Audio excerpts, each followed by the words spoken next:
Assalamualaikum warahmatullahi wabarakatuh. Alhamdulillahilladzi nahmaduhu wa nasta'inuhu wa nastaghfiruh wa na'udzu billahi min shururi anfusina wa min sayyiati a'malina.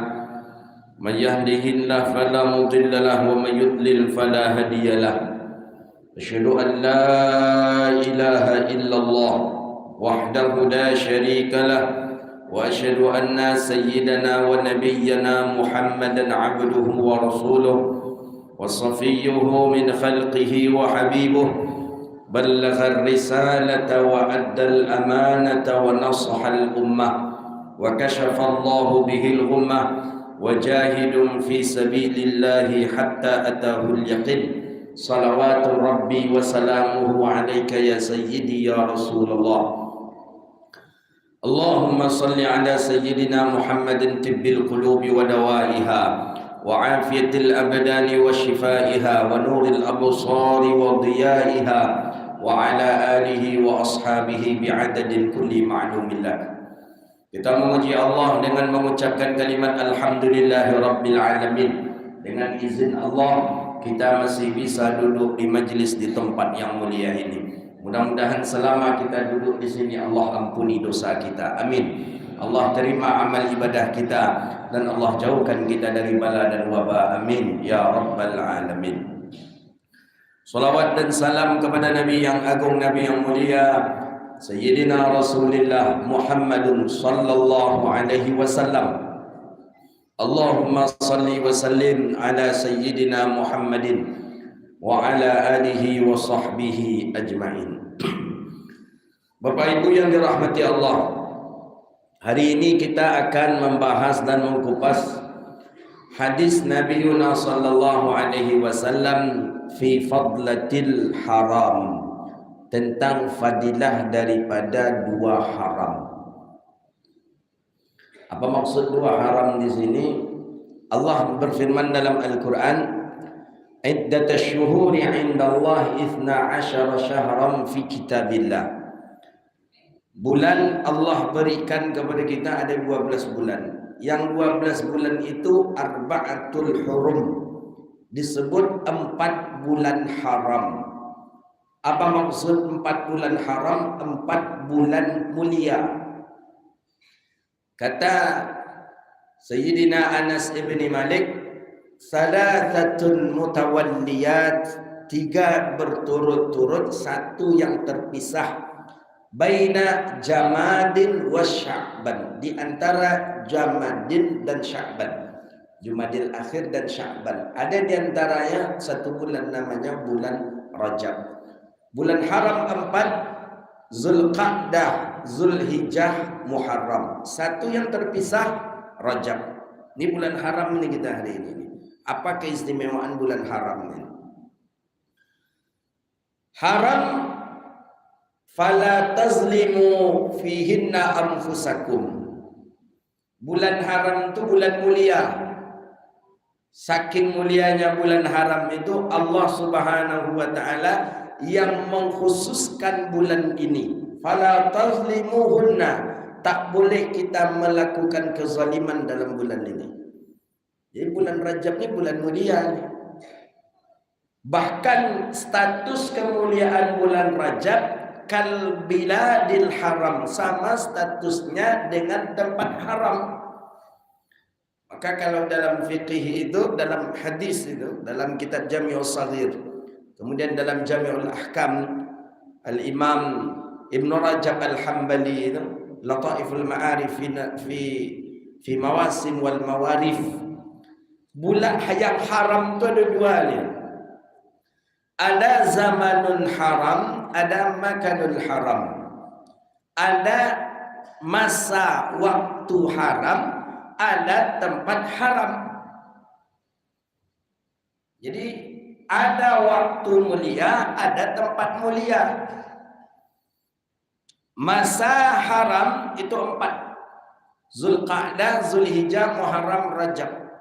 Kalau tempat haram itu 3. Mana dia? Masjidil Haram Makkah, Masjidin Nabawi Madinah dengan Masjidil Aqsa. Ini sama-sama haram. Yang itu haramnya tempat, yang ini haramnya waktu. Jadi bulan Rajab ini haramnya waktu, bukan tempat. Kalau yang tiga ini, Masjidil Haram, Masjid Nabawi, Masjidil Aqsa, haram tempat. Maka kalau kita mendapatkan waktu haram di tempat yang haram, sempurna keharaman itu untuk kita. Awak pergi ke tanah suci pas 10 di bulan Rajab, itu yang pas. Maka ada waktu haram, ada tempat haram. Apa maksud tempat haram ni? Tempat haram ni tempat yang suci. Saking sucinya tempat ini, Sayyidina Umar bin Khattab semenjak Nabi kita Muhammad mengatakan hadza haramu Ibrahim. Kecek Nabi kita, ini nih haramnya Ibrahim. Mulai dari Hudaybiyah, mulai dari Ji'ranah, mulai dari Tan'im, ini haramnya Ibrahim. Semenjak Nabi mengucapkan itu, tidak pernah Umar bin Khattab buang air kecil dan air besar di tanah haram. Tak pernah berak di tanah haram Sayyidina Umar bin Khattab.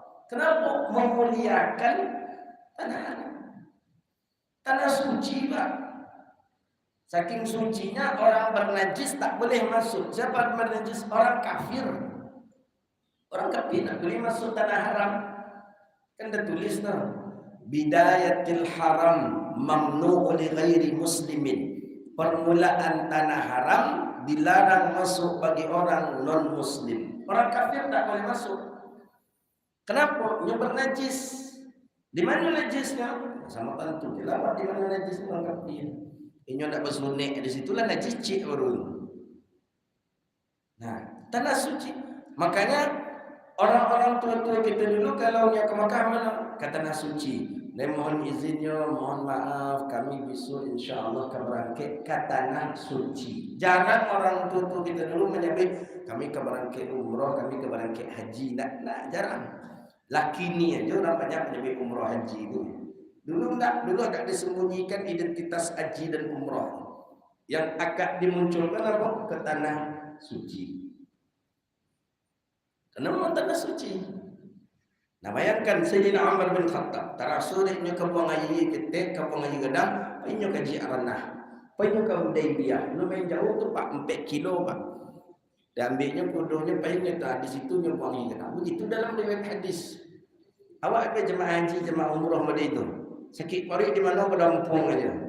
Kadang dekat Masjidil Haram tu bagaimana? Kan ada toilet dekat Masjidil Haram tu. Nah, ni keutamaan tanah haram. Kemuliaannya tanah haram sebagaimana dalam riwayat hadis itu, ma thabata wa ma nabata minal haramin fahuwal haram. Apa yang tumbuh, sesuatu yang sudah menetap di tanah haram, maka dia pun ikut mulia. Tak boleh, Pak. Wak ambil batu tanah haram, wak bawa ke siku. Tak boleh. Wak cabai tanaman tanah haram, wak bawa ke tanah halal. Kita kok tanah halal namanya, tak boleh. Kenapa? Tanah kita kok bukan tanah haram. Tanah wak pun tak tanah mulia. Tanah haram, tanah mulia. Wak tangkap burung merpatinya, wak bawa pula ke Pekanbaru. Tak boleh, haram. Apapun yang sudah tumbuh dari tanah haram tak boleh dibawa. Kenapa? Karena ikut kehormatannya dan karena ikut kemuliaannya, karena berada di yang haram. Jadi masih yang ingat kalau jemaah haji tahun-tahun 2018, 2007 boleh kalau tidak salah. Ada jemaah gitu. Diambilnya batu tanah haram itu waktu musim-musim batu akik. Dibuat batu akik ini. Dibuat batu cincin. Jadi waktu itu di masjid Al-Falah, apa kecil jamaah tu, ancak cincin lampu nampak di ustaz kecilnya lampu. Oh iya, ancak apa? Ancak hitam memah kata Allah. Nak tahu ustaz, iku batu tanah haram benar bawa mah kecil mah. Oh, dia dapat kaji cik apa kau kecil. Awak tanah haram kau tanya. Pas ngajo ambil batu di tanah haram sudah tu bawa pulang biasa diberi cincin bang. Nak bongi apa cara, nak bongi ke syariat. Kamu sampaikan, Pak Cendol. Kamu sampaikan, kamu bacakan hadis. Kecik Nabi kita sallallahu alaihi wasallam dalam kitab Bulughul Maram, tak boleh haram memindahkan sesuatu yang sudah tumbuh di tanah haram, sesuatu yang sudah ada di tanah haram dibawa ke tanah halal. Batu, tanam-tanaman, tanah, tak boleh binatang ternak yang dari tanah haram kita bawa. Jadi apa cara Ustaz? Wajib apa membalikan balik pak ke tanah haram. Jadi menyasar pak tu mungkin menyambut lambu aja. Ancak ada sampai ke Ustaz boleh gitu. Saking tak percayanya pak tu mungkin. Kadang jemaah aku mengaji jawabnya, percaya tak je jawaban. Bertanyalah jemaah tadi Pak Haji tadi ke Ustaz Mawardi Muhammad Saleh. Apa kecik? Kamu Ustaz Mawardi bercerita kamu Ustaz. Apa kecik apa ke Ustaz Mawardi? Ustaz, apa hukum mengambil yang tumbuh, yang menetap di tanah haram kita bawa ke Indonesia, ke tanah air gitu? Kecik Ustaz Mawardi, haram hukumnya. Kalau tak bawa wajib dibalikan balik. Kecik Ustaz Mawardi. Itu kecil Ustaz Mawardi, emang kenapa Pak? Iya patang Ustaz Zulhendri Rais menyambi ikut ke wajib boleh balik balik. Tapi lah kaji Ustaz tu. Jadi Ustaz Mawardi cerita kamu ada jemaah bertanya kamu cik tak percaya mungkin kangku doh kecilnya. Itu ya sakit hati wak dia. Kalau nak kamu percaya apa dia nak mau kaji Ustaz tu dia duduk je pulang. Ya kalau yang ngaji namanya tapi masih ragu je dia tu. Yang haram tak boleh. Hadis Nabi sudah memberikan rambu-rambu. Dia haram. Dia haram ni kerana dia ikut mulia. Dia ikut mulia.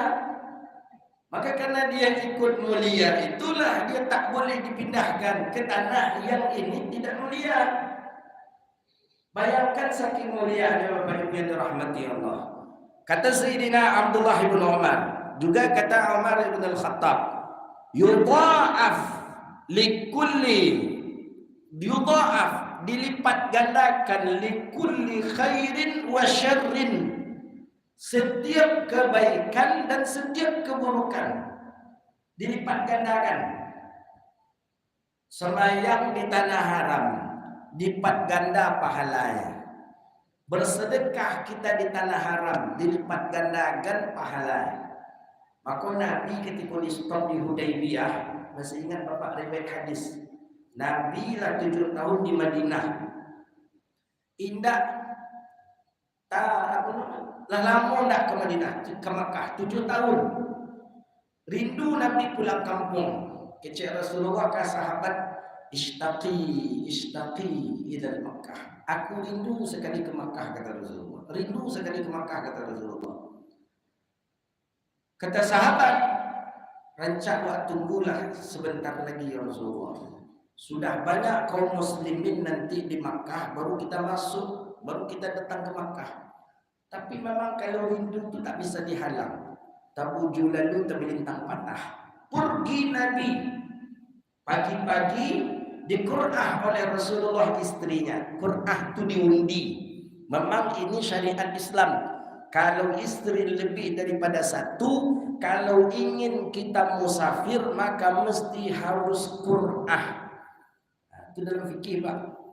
Jadi fikih ada mengatur untuk itu tu. Nah, salah-salah penyawa aja dah. Makanya kalau nak akan mengerti fikih, cik aja lah bini, jangan banyak-banyak mula. Di qur'ah dan Nabi 9. Waktu itu masih 9 di qur'ah dan Rasulullah. Qur'ah itu diundi. Di situ nama Ummu Habibah, Saudah, Hafsah, Aisyah. Di situ nama tadi Ummu Salamah diambil oleh Nabi satu nama, terbukalah nama Ummu Salamah. Maka Nabi itu adil, betul adil. Adil Nabi. Ummu Salamah lah yang menemani Nabi pergi ke Makkah pertama kali setelah 7 tahun di kota Madinah. Nah, itu Rasulullah. Jadi Nabi pada teragak membawa sianu sila dan bawa tak bisa. Ada caranya. Maka dalam syariat itu kan jelas tuh, fankihu, nikahilah olehmu perempuan itu satu. Memang perintah dalam Al-Quran, tapi bukan berarti perintah dalam Al-Quran itu kasadonya wajib. Tak pak. Itu mengaji usul fikih pak. Kalau menurut mazhab Hanafiyah, seluruh perintah yang ada dalam Al-Quran berarti itu perintah daripada Allah, maka wajib kita kerjakan. Oh, dalam mazhab kita enggak. Dalam mazhab kita, perintah yang ada dalam Al-Quran tidak seluruhnya wajib. Ada yang sunnah dan ada yang mubah. Yang sunnah mana? Punya contoh. Kan Allah yang memerintahkan itu. Fankihu, nikahilah olehmu. Perintah enggak tuh? Perintah. Fankihu ma tabalakum minan nisa. Perempuan masna 1, 2, 3, 4. Tapi dikunci oleh Allah Ta'ala di belakang. Fa in khiftum alla ta'dilu fawahidah. Kalau engkau tak mampu untuk adil, cukup satu saja. Allah Ta'ala lah tahu. Takkan adil loh. Payah adil tu nak mungkin loh kata cik aja lah. Kalau Nabi mana adil? Nabi memang diundi dari Rasulullah. Maka itu salah satu syariat dalam fikih, mesti harus diundi. Awak nak diundi karena siapa nak kau undi itu je kau ni nak undang ni. Nakkan diundi orang. Peper dia ke situ tengok. Jadi baru ke situ ni. Tapi kalau lebih dari satu, mesti baca fikih tentang Quratul Zaujah itu, tentang mengundi daripada perempuan atau istri. Sampai Nabi di Hudaybiyah 7 hari lamanya. Sampai Nabi di Hudaybiyah di stop oleh orang Makkah. Kata orang Makkah, "Hai Muhammad, belum boleh engkau masuk Muhammad. Kalau engkau mau masuk kita perang." Kata Sayyidina Umar, "Perang sajalah kita ya Rasulullah. Itu kan kampung awak." Kata Sayyidina Umar. Karena Umar tahu orang-orang yang tinggal di Makkah itu tahu Umar kapasitas kekuatannya. Tak ada di bawah Sayyidina Umar misalnya. Karena ada nama pasar Ukas namanya. Pasar Ukas itu setiap hari Selasa kalau tak salah, sekali seminggu ada atraksi pertunjukan. Ya dulu itu pertunjukan yang ada di Arab. Nak ada di Jawa ada roda maut namanya itu yang roda putar-putar sampai ke atas nah. Atau dulu rumah hantu, rumah setan namanya Jawa itu. Atraksi rakyat. Dulu di Makkah ada. Apa atraksinya? Setiap hari Selasa sekali seminggu gulat. Gulat atau gulat betul? Semua macam gulat semua tak gulat kan? Gulat. Nak gulat menurung atau lain belum? Gulat. Gulat di Makkah itu ramai penonton setiap Selasa di sore hari. Oh, seluruh penduduk Makkah itu keluar. Siapa pemenangnya? Pemenangnya dua saja. Sayyidina Umar satu dengan Sayyidina Hamzah. Umar tak dikalahkan. Padahal besar badan Abu Jahal lagi. Lebih besar, lebih tegap badan Abu Jahal. Tapi tak terkalahkan Sayyidina Umar. Umar kudu-kudunya memang luar biasa. Sayyidina Umar satu, Sayyidina Hamzah.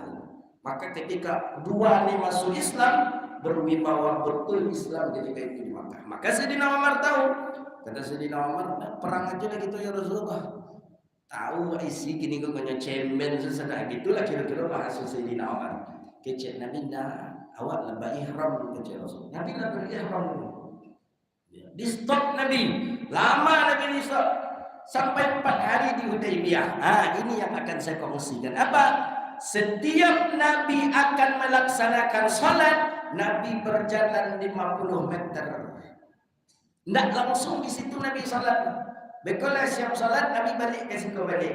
Jadi ketika dia tanya oleh sahabat, kenapa kita mesti ke sana salat ya Rasulullah? Kenapa tak di tempat ini saja? Kata Nabi, itu tanah haram kecil Nabi. Itu dalil. Itu tanah haram. Kalau kau tanah halal kan ada batasnya. Itu tanah haram. Maka salat di tanah haram, beribadah di tanah haram yudha'af, dilipat gandakan pahala. Kok beda apa?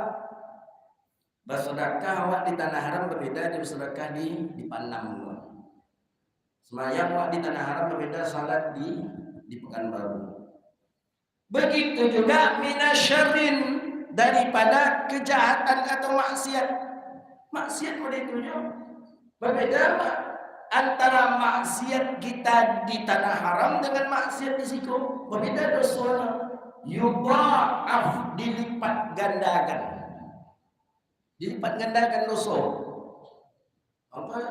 Sidina Umar, kita baca manaqib Syekh Abdul Qadir Jailani, kita baca manaqib para ulama, para sahabat, tak mau melakukan maksiat di tanah haram. Tak mau. Kenapa? Yudha'af, dilipat gandakan. Karena jemaah haji, jemaah umrah itu tidak faham kan? Samo sedenya, baik di situ samo. Gak ada motanya di situ, lebih gak ada motanya di situ. Pencoranya di situ, lebih pencora pun di situ. Karena dia tak faham. Padahal yudha'af, dilipat gandakan. Maksiat dilipat gandakan, pahala dilipat gandakan juga di tanah haram. Maka kalau nak bercerita, nak bergunjang awak di tanah haram tu, tunggu saudari sudahlah, besok pulang awak baru berceritanya. Mau dituncang. Ya walaupun berdosa je dia tiba di Indonesia, tapi dia tak double dosanya. Kalau di situ tu double dosanya. Ini tanah mulia. Mulia tanah haram. Wa kadzalika, dan begitu juga lah mulianya waktu haram. Jadi Rajab itu menunjukkan mulia seperti mulianya tanah haram. Yudha'af, dilipat gandakan amalan-amalan kebaikan dalam bulan Rajab. Banyak orang tak faham, banyak tak dibaca hadis, padahal jelas hadis Nabi SAW. Ini bulan haram, Rajab bulan haram. Zulqa'dah, Zulhijjah, Muharram. Rajab ini bulan haram Rajab. Para salafus saleh kalau kita baca manaqibnya, riwayat-riwayat hadis, kita baca bagaimana amalan Nabi dalam bulan Rajab, hampir sama amalan yang dilakukan Rasulullah di bulan Ramadan. Maka itu dalam kitab Al-Azkar Imam Nawawi itu disebutkan hadis Nabi. Imam Nawawi mengatakan itu hadis Rasulullah. Kita kini kau menyebut itu tak hadis Nabi. Ada orang mengatakan itu tak hadis Nabi. Imam Nawawi buka dalam kitab Al-Azkar Imam Nawawi. Kitab Al-Azkar itu kitab kumpulan zikir-zikir. Keseluruhan zikir itu ada di dalam itu. Namanya kitab Al-Azkar. Al-Azkar Imam Nawawi. Zikir-zikir berdasarkan hadis Nabi. Yang menulisnya Imam Nawawi. Siapa Imam Nawawi? Imam Nawawi itu punya murid hafal hadis 900,000 hadis. 900,000 hadis. Itu murid guru kira-kira berapa hafalan hadis? Imam Nawawi yang mengatakan ini yang dibaca baginda Nabi di dalam bulan Rajab. Dalam kitab Al-Azkar. Al-Azkar, apa kata para ulama? Mesti dan wajib bagi seorang muslim itu untuk punya kitab Al-Azkar. Kamu masih ingat waktu mengaji kitab Al-Azkar, Syekh selalu bilang, kalau nak punya kitab Al-Azkar itu dah, maka bagaimana? Bi'addar ishtariyul azkar. Bi'addar, jual rumah, belilah kitab Al-Azkar. Tak ada piti ke pembeli tau, tapi punya rumah, jual rumah itu beli kitab Al-Azkar. Begitu pentingnya kitab Al-Azkar Imam Nawawi.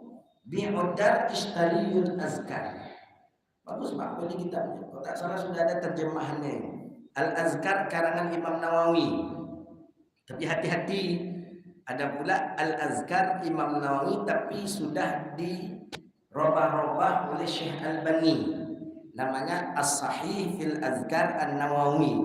Itu enggak, itu bukan yang itu. Kita cari saja kitab Al-Azkar Imam Nawawi. Itu dia. Imam Nawawi mengatakan, apa doa itu? Dalam bulan Rajab itu, itulah yang selalu dibaca. Allahumma barik lana fi Rajab wa Sya'ban wa balighna Ramadan. Ada orang mengatakan itu enggak hadis. Imam Nawawi mengatakan hadis. Imam Nawawi ulama hadis mujtahid fatwa indal madhab. Imam Nawawi punya kitab namanya Minhaj Syarah Sahih Muslim Ibn al-Hujjaj. Kitab beliau yang paling tebal itu namanya Majmu' Syarah Muhazzab. Berapa panjangnya? 34 jilid. Itu membahas masalah hukum saja di dalamnya. Maka oleh karena itu Imam Nawawi mengatakan dianjurkan kita untuk membaca doa itu di bulan Rajab. Allahumma barik lana fi Rajab wa Sya'ban wa ballighna Ramadan. Minta berkah dalam bulan Rajab. Makanya disebutkan Rajab ini bulan haram karena tadi yudha'af, dilipat gandakan pahala kita. Maka sembahyang di bulan Rajab berbeda pahala di bulan yang lain. Berzikir di bulan Rajab berbeda dengan yang lain. Apalagi puasa di bulan Rajab berbeda dengan yang lain. Sedekah di bulan Rajab berbeda pahalanya di bulan yang lain. Maksiat pun kadzalik. Maksiat pun begitu. Maka kalau nak mengunjang awak di bulan niku sampai ke kawan tunggu tapi bulan kuluyur. Daripada double dosa ya putus ni ke bulan Rajab tu. You walaupun orang bulan besok tu berdosa dia tapi dia nak sekedar bulan kurang. Ni keutamaan bulan haram. Keistimewaan bulan haram. Maka oleh karena itu kita sungguh mulia Allah berikan kepada umat Nabi Muhammad. Ditakdirkan sebagai umat Nabi Muhammad hafal dengan adanya bulan haram, adanya bulan haram, adanya tempat haram, dan itu keseluruhannya untuk memuliakan kita sebagai umat Nabi Muhammad sallallahu alaihi wasallam. Jadi Madinah kan tidak tanah haram, ada yang mengatakan seperti itu. Cek hadis dalam kitab Bulughul Maram. Kata Nabi apa? Huna haramu Ibrahim. Makkah itu diharamkan oleh Ibrahim, kata Nabi Muhammad. Wa Madinatun, dan Madinah ini aku yang mengharamkannya. Makanya ada juga di Madinah itu batas-batas tanah haram. Jangan kita sebut tidak. Ada haddun haram. Kalau Bapak Ibu habis dari Bukit Uhud, setelah dari Bukit Uhud pergi ke perkebunan kebun kurma. Sebelum kebun kurma itu percetakan Quran, dekat dengan percetakan Quran, di samping situlah batas tanah haram Madinah. Kalau yang memegang buku-buku doa manasik haji umrah itu di situ ada doa masuk tanah haram. Apa katanya? Allahumma hadza haram haramuk. Ya Allah, ini adalah tanah haram engkau. Faharrim, maka haramkanlah lahmi, dagingku, sya'ri, rambutku, basyari, kulitku, irami, tulangku, minan narin, daripada neraka. Jadi buku-buku manasik itu perlu juga kita bawa. Kalau kita tidak hafal doa, itu doa haram. Awak masuk tanah haram, awak berharap Allah haramkan pula lah rambut kita, kulit kita, daging kita, tulang kita daripada neraka Allah Subhanahu wa taala. Jadi fihi haramul zaman wa fihi haramul makan. Ada tempat haram, ada yang masa atau waktu haram. Kilahuma, kedua-duanya itu sama.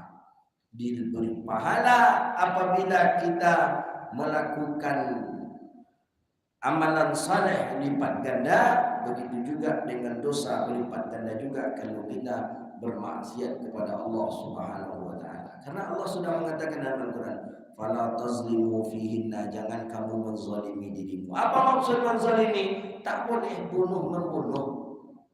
Tak boleh perang di bulan Rajab. Bulan Rajab tak boleh perang. Tak boleh bunuh membunuh, tidak boleh perang walaupun melawan orang kafir. Maka Nabi memberikan waktu. Rajab tak boleh perang.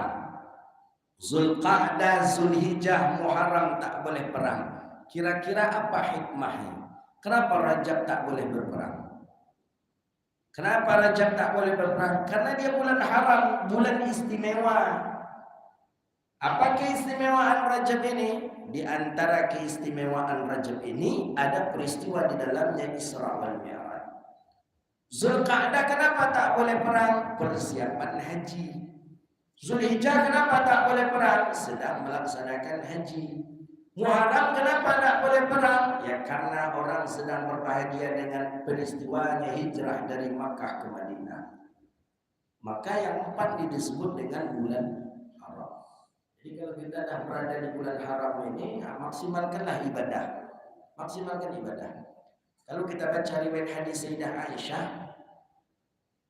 Aisyah mengatakan, An-Nabi sallallahu alaihi wasallam, Nabi tidak pernah melakukan puasa yang lebih banyak daripada Ramadan kecuali di bulan Rajab.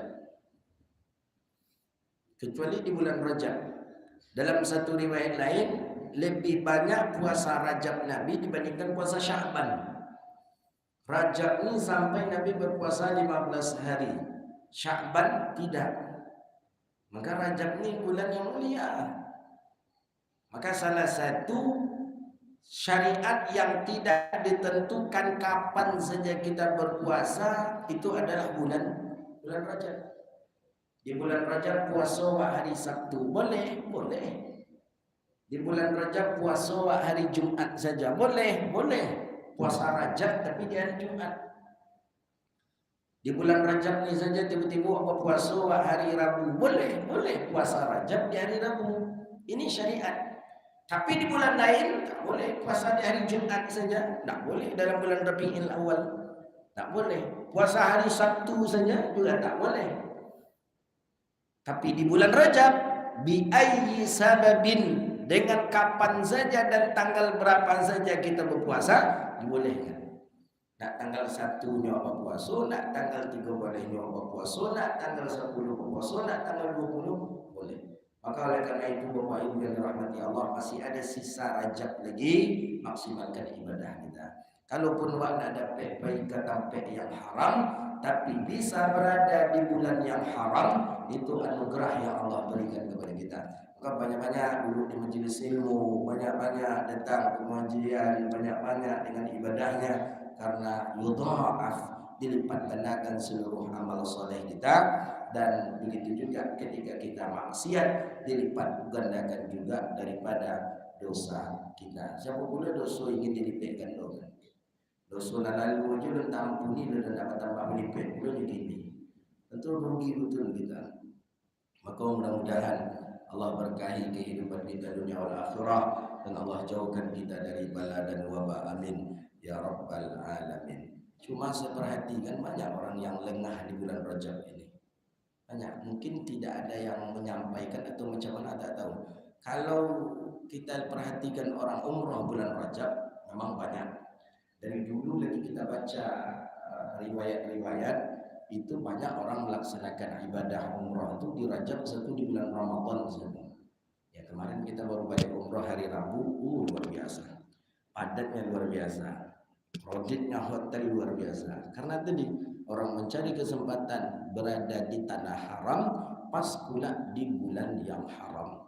Tapi ketika Ramadan jelas juga lebih banyak lagi, karena memang hadis sahih Nabi mengatakan, kata Rasulullah, orang man ya'tamara fil Ramadan, siapa yang melakukan umrah di waktu Ramadan, faka'annama hajjun ma'i, kata Rasulullah, maka dia sama melakukan haji bersama aku, kata Nabi. Jadi memang hadisnya sahih. Khusus umrah di Ramadan itu pahalanya memang seperti haji dengan Nabi. Nabi haji sekali saja. Kapan? Haji wada. Kalau umrah Nabi ada mengatakan dalam satu qaul 4 kali. Ada dalam satu riwayat 3 kali. Tapi kalau haji Nabi sekali saja. Namanya haji wada. Berapa orang yang ikut haji dengan Rasulullah? Sebanyak 124.000 orang. Banyak ini. Jadi sahabat Nabi itu banyak. Bayangkanlah 124.000 orang itu berkumpul di padang Arafah mendengarkan khutbah Nabi SAW. Apa khutbah Nabi haji wada? Khutbah Nabi haji wada yang Nabi tekankan ada beberapa masalah. Di antara masalah itu apa? Nabi minta lindungi perempuan-perempuan. lindungi istri-istri kita, lindungi anak-anak perempuan kita. Itu hadis baginda Nabi SAW ketika haji wada. Makanya semenjak itu tidak ada lagi orang yang berani memukul, menampar, kemudian menganiaya perempuan-perempuan. Karena Nabi marah betul. Kalau ada orang laki-laki yang menghina perempuan, kemudian dia aniaya, dia tampar, dan bahkan mungkin dia seret, itu berhadapan betul dengan Rasulullah SAW. Maka dalam syariat kita kan ada bini waktu bukan untuk ditandangani. Kalau tidak syukur, agin orang tuanya ceraikan. Selesai. Tak boleh. Nabi melarang betul untuk main tangan ini. Nah, karena Rasulullah di haji wada itu yang Nabi pesankan. Nah, begitu Nabi melindungi perempuan-perempuan ini. Akhirnya kok masih ada juga orang yang taluk menangani bini ini. Nah, masih ada juga orang yang kasar kepada perempuan. Nabi marah betul kepada perempuan. Ingat hadis dalam kitab Imam Tabrani, Abu Bakar menampar Aisyah. Ingatkah kita hadisnya? Jadi Nabi cekcok dengan Aisyah. Biasa, rumah tangga cekcok itu hal yang biasa. Tanda sayang namanya cekcok. Tapi susah menyelesaikan. Datanglah Nabi dengan Aisyah mengadu ke Abu Bakar. Abu Bakar seorang ayah dan seorang mertua, tidak seorang sahabat ketika itu. Datang Nabi, ceritanya panjang, hadis dalam Imam At-Tabrani.